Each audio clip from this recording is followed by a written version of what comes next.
욥기서 12장 13절에서 25절까지 저랑 교독하겠습니다. 제가 먼저 13절 읽을게요. 지혜와 권능이 하나님께 있고 계략과 명철도 그에게 속하였나니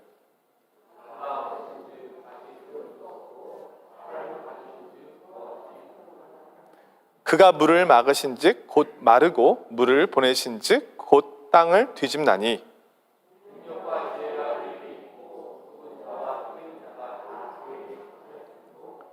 모사를 벌거벗겨 끌어가시며 재판장을 어리석은 자가 되게 하시며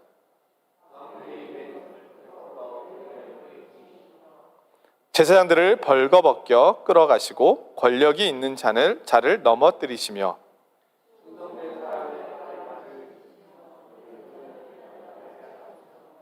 귀인들에게 멸시를 쏟으시며 강한 자의 띠를 푸시며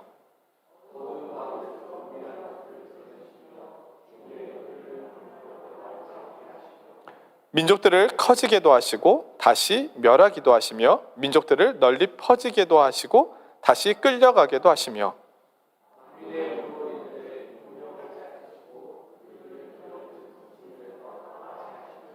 함께 있습니다. 빛 없이 캄캄한 데를 더듬게 하시며 취한 사람같이 비틀거리게 하시느니라. 아멘. 오늘 욥기서 12장은 앞에 욥기서 11장 소발에 대한 말에 욥이 응답하는 내용입니다. 소발이 무엇이라고 말했냐면 앞에서 얘기한 엘리바스, 빌닷 그들이 욥, 네가 받고 있는 고난은 네가 지은 죄에 대한 하나님의 심판이다 이렇게 이야기를 했잖아요. 근데 욥이 계속 그것을 부정했잖아요. 내가 이렇게 심판받을 만큼 그렇게 나쁜 짓을 했나? 내가 완전히 의롭지는 않아도 이렇게 혼날 만큼의 죄를 범한 것 같지는 않다. 이제 그렇게 이야기를 합니다. 그러자 소발이 뭐라고 이야기를 하냐면 가만히 듣고 있다가 하나님께서 너에게 잠시 너의 죄를 보지 못하게 하시는 그런 시간을 너에게 주셨나 보다. 그래서 네가 너 자신이 의롭다고 생각하나 보다. 그러나 그 시간을 거두시면 너는 네가 죄인인 것을 알게 될 것이다. 그러니까 앞에서 얘기한 엘리바스와 빌닷과 크게 이야기가 다르지는 않습니다. 단지 심판의 시간을 하나님께서 조율하셨는데 네가 죄인이라는 것을 보지 못하게 하신 시간이 있었을 뿐이지 그래서 네가 의롭다고 착각을 했었던 것 뿐이지 실제로 너는 의롭지 않고 결국은 하나님께서는 악인에 대하여는 심판하신다는 것을 보여주고 계신다. 이렇게 이야기를 하는 거예요. 그러니 이 고난의 문제가 얼마나 어려운 문제입니까? 제가 가만히 생각해 봤습니다. 왜 이렇게 고난의 문제가 어렵지? 그 이유는 하나님은 선하신데 왜 우리에게 고난이 있을까에 대한 고민에서 출발한다고 여겨지더라고요. 하나님은 선하시고 우리에게 좋은 것을 주시기를 원하시고 가장 아름다운 것을 주시기를 원하시는데 그 선하신 하나님이 왜 우리에게 고난을 허락하실까? 이렇게 생각해 보면 그러면 고난은 하나님에게 원인이 있는 것이 아니라 우리에게 원인이 있는 것이지 않을까? 그럼 우리에게 있는 원인은 무엇일까? 고난은 우리가 지은 죄에 대한 하나님의 심판이구나. 이렇게 정리가 되는 거예요. 그러니 사실 이 신앙 안에는 하나님이 주권자, 우리 삶의 주권자라고 하는 신앙이 있고요. 또 하나님께서는 죄에 대하여 심판하신다고 하는 신앙이 사실은 있는 거잖아요. 그런 면에서 이 말씀드린 이 내용은 사실은 틀린 내용이 아니잖아요. 그런데 우리가 인생을 살다 보니 악인이 심판받는다는 것은 이해가 되는데 의인이 심판받을 때도 있더라. 또한 의인이 심판받을 때도 있는데 악인이 심판받지 않는 것처럼 보일 때도 있더라. 이것에 대해서 사실은 하나님의 선하심을 우리가 의심하게 되는 부분이 존재한다는 거예요. 하나님이 선하시다면 악인은 심판받아야 되고 의인은 상을 받아야 되잖아요. 그러니까 욥의 친구들은 지금 하나님은 선하시다라고 하는 것을 알고 있고 전제하고 있어요. 욥도 당연히 알고 있고요. 근데 욥에게 주어진 결과를 보니까 선하신 하나님이 의인을 벌 주실 수는 없는 거잖아요.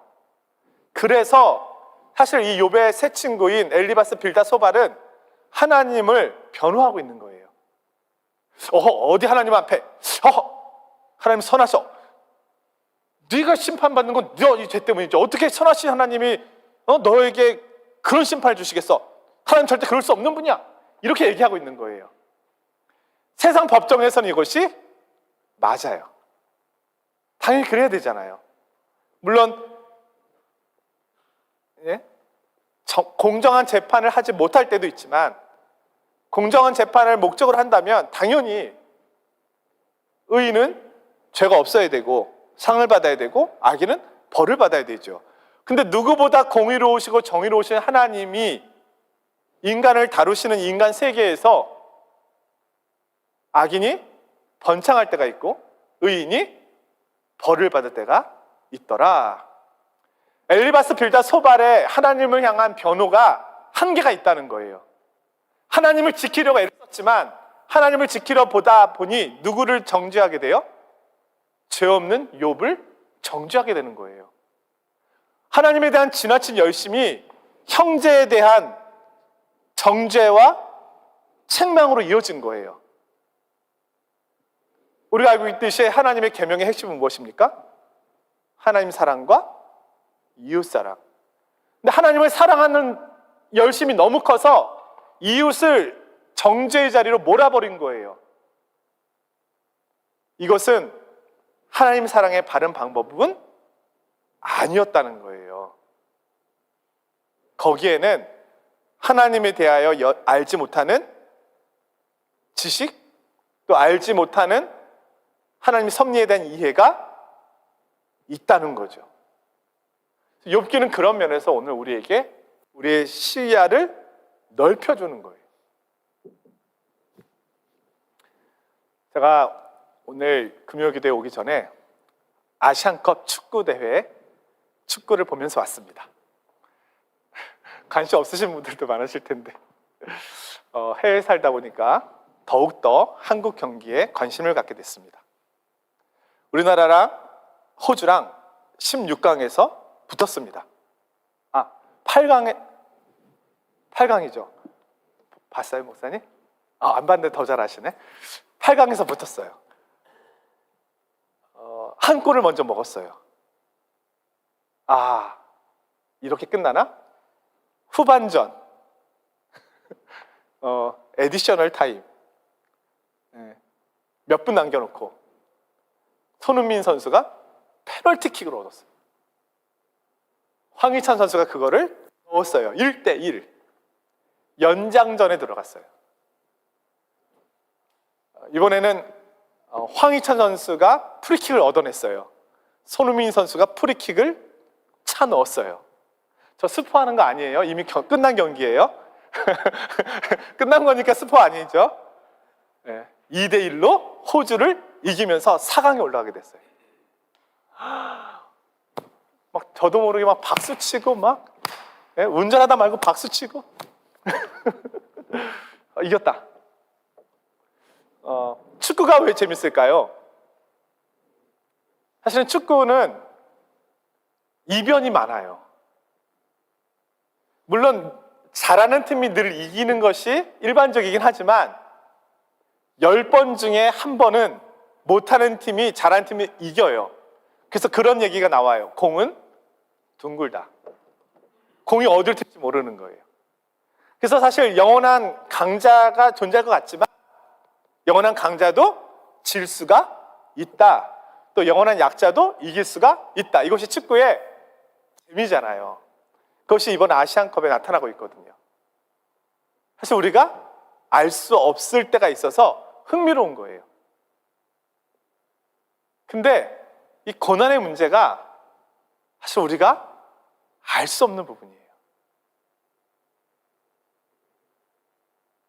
그러니까 고난에 대한 지식이 넓어지는 거예요.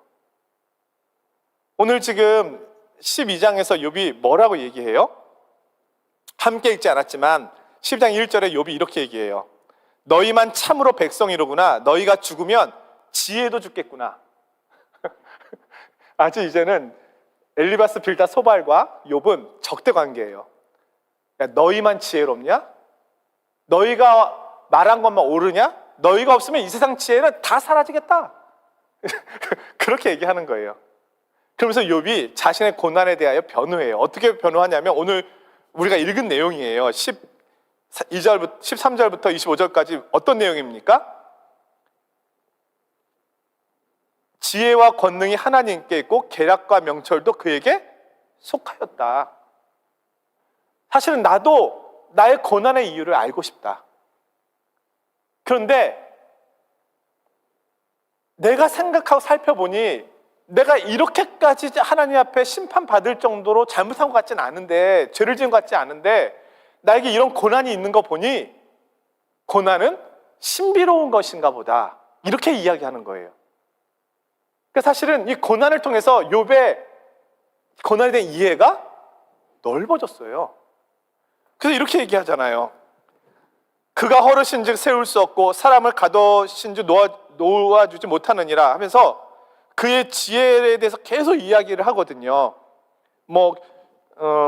어두운 가운데서 은밀한 걸 드러내시기도 하고 죽음의 그늘을 광명한 대로 나오기도 하고 민족들을 커지게도 하고 멸하기도 하고 민족들을 퍼지게도 하시고 끌려가게도 하시고 우두머리의 총명을 빼앗으기도 하시고 그들을 길없는 거친들에 방황하게도 하시고 하나님께서 한 나라를 흥하게도 하시고 한 나라를 무너뜨리기도 하시고 한 나라의 지도자를 총명을 사라지기도 하시고, 이 하나님의 주권이 이 온 우주와 온 세상에 있는데 그 하나님의 지혜와 주권이 어떻게 흘러갈지 사실 우리가 알 수가 없다.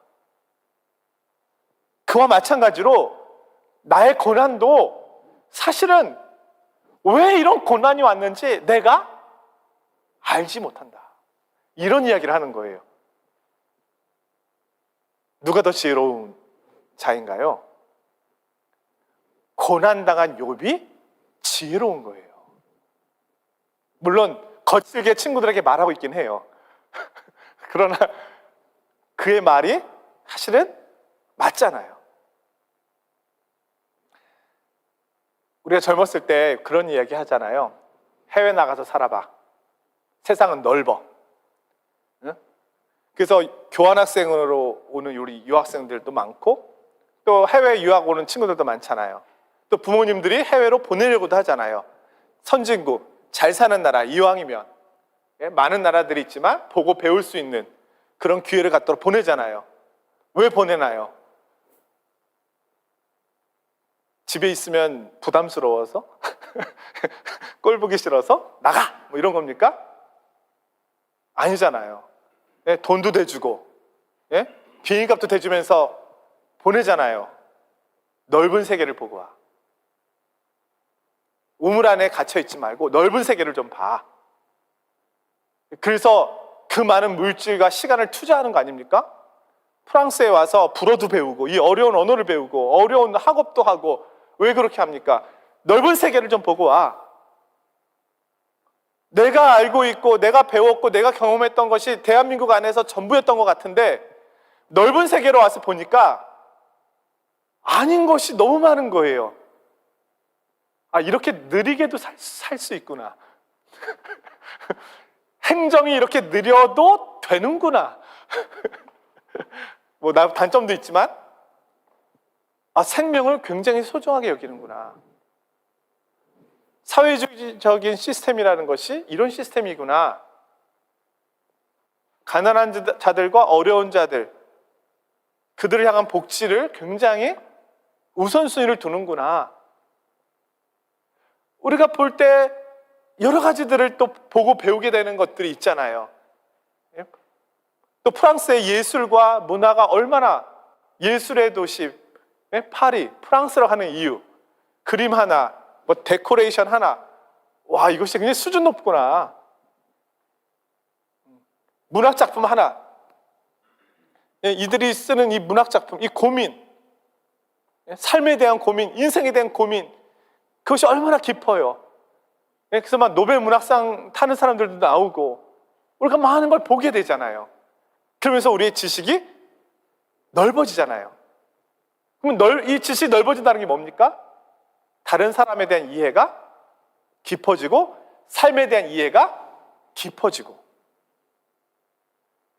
결국 경험을 많이 했고 인생을 오래 살았고 지혜가 넓어졌다는 얘기는 다른 사람에 대한 이해가 깊어지고 인생에 대한 이해가 깊어졌다는 것을 말하는 거잖아요. 그럼 그 깊어진 걸로 뭐 합니까? 그들을 이해하고 섬기고 사랑하게 되는 거죠. 이유가 있을 거야. 그거 내가 경험해 봤는데 유학생활 정말 힘들거든. 놀고 먹는 거 아니야. 그렇게 뭐 당장 학위 받아와 그렇게 얘기하면 안 돼. 삶은 전쟁이야. 그곳은 더 전쟁이야. 기다려줘야 돼. 힘들어, 어려워, 외로워. 우리가 유학생활하는 이 외국 이 친구들을 보니까 아, 이렇게 힘든 거구나를 알게 되잖아요. 해외에서 살다 보니까 해외 생활이 낭만적인 것만은 아니구나. 여행은 낭만적이지만 삶은 다르구나. 알게 되잖아요. 그러면서 남에 대한 이해가 커지는 거죠. 그래서 나와서 배우려고 하는 거잖아요. 그 넓은 지식을 배우고 결국은 또 돌아가서 아니면 남아서 그곳에 또 넓은 지식을 가르치는 거잖아요. 그것이 배움이잖아요. 성경도 신앙도 이와 다르지 않아요. 신앙에 유학 생활이 있지는 않지만 신앙에는 광야 생활이 있어요. 광야 학교에 가게 돼요. 광야 학교는 혹독해요. 때로는 길이 보이지 않아요. 고난이 많아요. 욥처럼. 근데 하나님께서 우리 광야 학교에 보내서 뭐 합니까? 하나님에 대한 이해를 넓혀주시는 거예요. 그 고난의 시간을 통해서 삶에 대한, 신앙에 대한 이해가, 깊이가 넓어지는 거예요. 그리고 예수 그리스도에 대한 이해가 깊어지게 되잖아요. 우리가 고난 중에 있을 때 어떤 생각을 합니까? 예수님은 얼마나 힘드셨을까? 얼마나 외로우셨을까? 얼마나 아프셨을까? 하나님 마음은 얼마나 아프셨을까? 내가 이렇게 답답하고 속상할 때 하나님은 얼마나 답답하고, 나를 보시는 하나님은 얼마나 답답하고 속상하실까? 우리가 늘 배우게 되잖아요. 그럼 이 배움을 통해서 어떻게 됩니까? 바울 사도가 이야기하죠. 내가 가난에도 처할 줄 알고 풍부에도 처할 줄 알고 내가 이 모든 일에 자족함을 배웠다. 만족하는 법을 배웠다는 거예요. 어떻게 그것이 가능합니까? 나의 시야가 이제는 보이는 것에 있지 않고, 만나는 사람에 있지 않고, 경험한 것에 있지 않고 하나님의 약속에 있다. 내게 능력 주시는 자 안에서 내가 모든 것을 할 수 있다. 내게 능력 주시는 자 안에 있다는 것이 어떤 것인지를 깨닫게 되고 또 깨닫게 되고 또 깨닫게 되니까 그 신앙과 너비와 높이와 길이가 깊어지고 넓어지고 높아져서 이제는요, 신앙의 거인처럼 된 거예요. 오늘 하나님께서 우리를 이 세상에 보내시고 결국 우리를 통해서 하시려고 하는 것이 이거 아니겠습니까? 자족함을 배우게 하시고, 때로는 슬픔을 배우게 하시고, 고난을 배우게 하시고, 때로는 기쁨도 배우게 하시고, 그 모든 것들이 모아져서 하나님을 어떻게 사랑할 것인지, 이웃을 어떻게 사랑할 것인지를 알게 하시는 거잖아요. 결국은요, 하나님의 위대한 그 가르침의 계명의 정신, 하나님 사랑과 이웃 사랑의 삶을 살아갈 수 있도록 우리를 신앙의 현장으로, 삶의 현장으로 계속 인도해 가신다는 거예요. 그래서 시편 기자가 말씀하는 거죠. 고난받은 것이 내게 유익이라 내가 그로 인하여 여호와의 율례를 배우게 되었나이다. 고난의 학교, 광야의 학교가 결국은 배움의 학교가 되었다는 겁니다.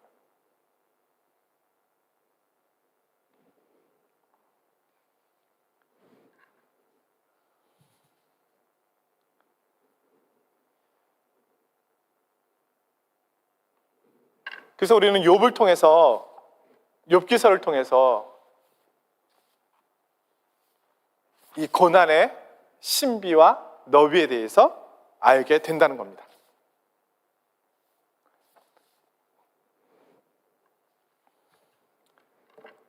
하나님 사랑과 이웃 사랑에 대한 어떤 꼭 일치하는 것은 아니지만, 제가 읽은 책에 이철한 작가라고 하는 작가가 쓴 책에 나오는 재밌는 내용이 있어서 한번 소개해 보려고 합니다.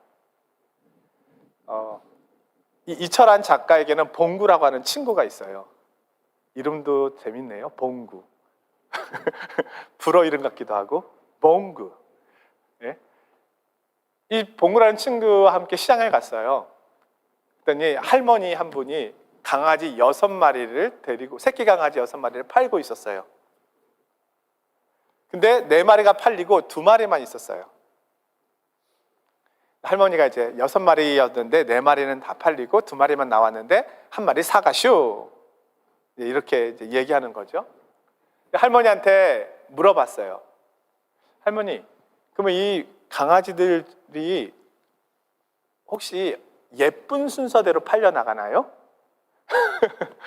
그랬더니 당연하지. 사람이나 동물이나 다 예쁜 순서대로 팔려나가. 지금 예쁜 애들 다 나갔고 여기 2마리 남은 거야. 이제 그런 거예요, 할머니가. 그러면 이렇게 2마리 남았을 때 1마리가 누가 더 먼저 팔리겠어요? 예쁜 애가 먼저 팔릴 거잖아요. 그러니까 할머니가 이제 그 강아지를 보면서 얘기하는 거예요. 봉구하고 이철한 작가한테, 아유, 마지막 1마리 남는 애는 딱해.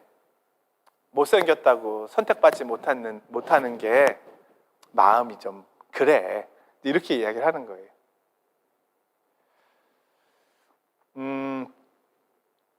그리고 나서 그 다음날 봉구가 강아지 1마리를 이철한 작가집에다 갖다 놨어요. 어떤 강아지를 갖다 놨을까요?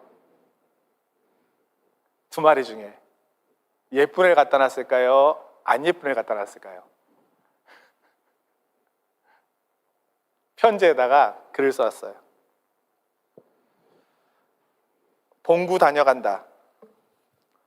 내 딸내미가 생일 선물로 강아지 받고 싶다고 해서 너와 헤어진 뒤에 할머니한테 다시 갔다. 남은 2마리 중에 조금 더 미운 놈을 데리고 왔다. 마지막까지 남겨질 것 같은 강아지가 가엾다는 생각이 들었다. 학교 다닐 때 내 모습을 보는 것 같았다. 공부도 못하고 어디 가나 찬밥이었던 나의 모습이 보였다. 그러나 예수님은 못난 사람, 힘없는 사람을 제일로 사랑하셨으니 너도 힘내라. 너도 멋진 소설가가 될 거야.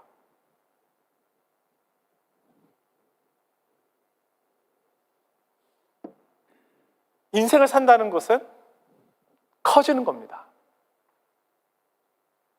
내가 경험했던 고난이 그때는 상처였고 아픔이었고 지워버리고 싶은 시간일 수도 있습니다.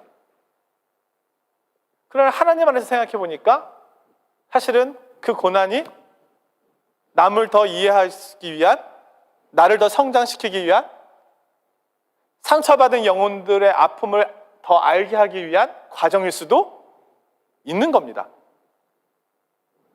하나님 안에서는 사실 우리의 삶의 재료들이 버릴 것이 없습니다. 우리 교회 집사님, 권사님들이 요리를 너무 잘하시잖아요. 그래서 저는 이분들이 식당을 하시면 정말 다 미슐랑 식당이 될 텐데 이런 생각을 하지만 식당 일이 너무 힘들다는 걸 알기 때문에 몸이 망가지실까 봐 그냥 안 하셨으면 좋겠다는 마음도 늘 있어요. 이 요리사들이 여러 가지 재료들을 다 넣잖아요. 심지어 잘 모르는 재료도. 근데 그 재료들 하나하나가 다 맛을 이렇게 모아져서 맛을 내잖아요. 소금만 짜게 하는 것이 아니라 뭐 액젓도 짜게 할 수 있고 다른 재료들도 막 이렇게 내잖아요. 또 향도 있고. 우리 권사님, 집사님들이 이렇게 요리를 너무 잘하시잖아요. 하나님께서 우리의 인생의 재료들을 우리 인생의 가장 맛있는 맛을 내도록 사용하신다는 거예요. 하나님 앞에서는. 가장 큰 슬픔을 당했을 때 슬픔 당한 사람을 이해하고 위로할 수 있도록 사실은 나를 자라게 하시는 거잖아요. 예수님의 고난이 너무 놀랍고 위대한 것은 그분이 고난 받으셨기 때문에 고난 받는 자들을 아신다는 거예요. 그분이 배신당하셨기 때문에 배신당하는 자의 마음을 아시고 그 연약한 몸에 온 인류의 죄가 짊어졌기 때문에 죄의 무게를 아시고 홀로 광야에서 기도하시고 제자들이 다 떠나갈 때 고독의 무게를 아시고 가장의 무거운 짐도 아시고 부모님께 마음껏 효도하지 못하여 제자에게 어머니를 맡길 수밖에 없는 그 불효의 마음도 아시고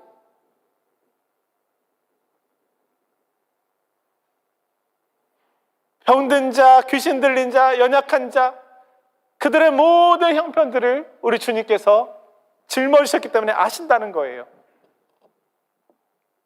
그래서 오늘 우리의 고난의 현장 속에서 하나님께서 우리를 도우신다.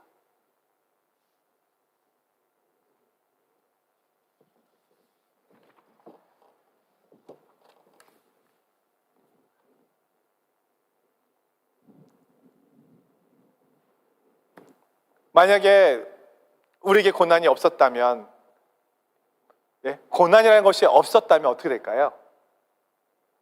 신명기의 법대로 의인은 복을 받고 악인은 심판받는다. 이 법으로 하나님께서 이 세상을 움직여 가시다고 생각해 봅시다. 의인에게 절대 고난이 없어요. 고난이 있으면 죄야. 그건 죄에 대한 결과야. 악인은 무조건 망해. 그럼 어떻게 될까요?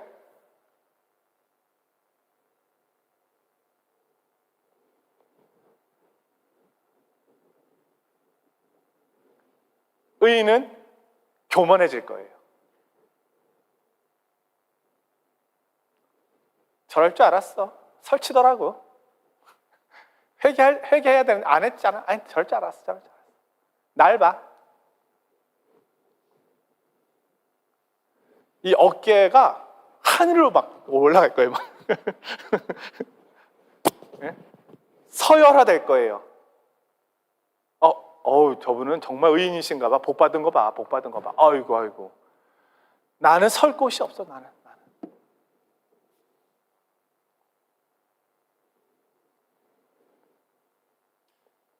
고난은 우리를 겸손하게 만듭니다. 네가 한 거 아니잖아. 내가 한 거야. 내가 너를 세운 거야. 내가 너를 도운 거야. 네 힘이 아니야. 고난은 우리로 하여금 낮아지게 하고 하나님의 사랑을 보게 합니다.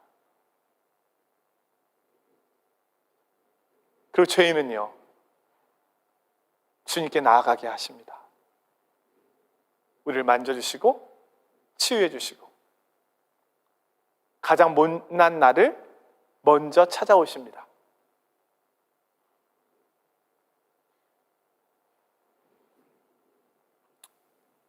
욥기서는 그런 면에서 아주 위대한 말씀입니다.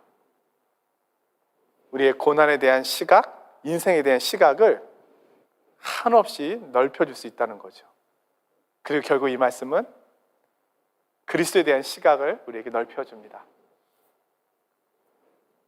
오늘 우리의 인생의 모든 재료들을 하나님 사용하셔서 우리를 계속해서 넓어지게 하고 계십니다. 넓어짐의 이유는 한 가지입니다. 하나님을 사랑하고 이웃을 이렇게 사랑하라. 오늘 고난 중에 있는 성도님들께는 하나님께 주시는 위로가, 그리고 평안한 인생의 길을 가고 계신 성도님들께는 하나님께 주시는 겸손함이 우리의 삶의 자리에 늘 풍성하게 넘쳐나서 하나님의 말씀 안에서 하나님을 사랑하고 이웃을 사랑하는 이 귀한 말씀을 실천해가는 저와 우리 성도님들이 되시기를 주님의 이름으로 축원드립니다.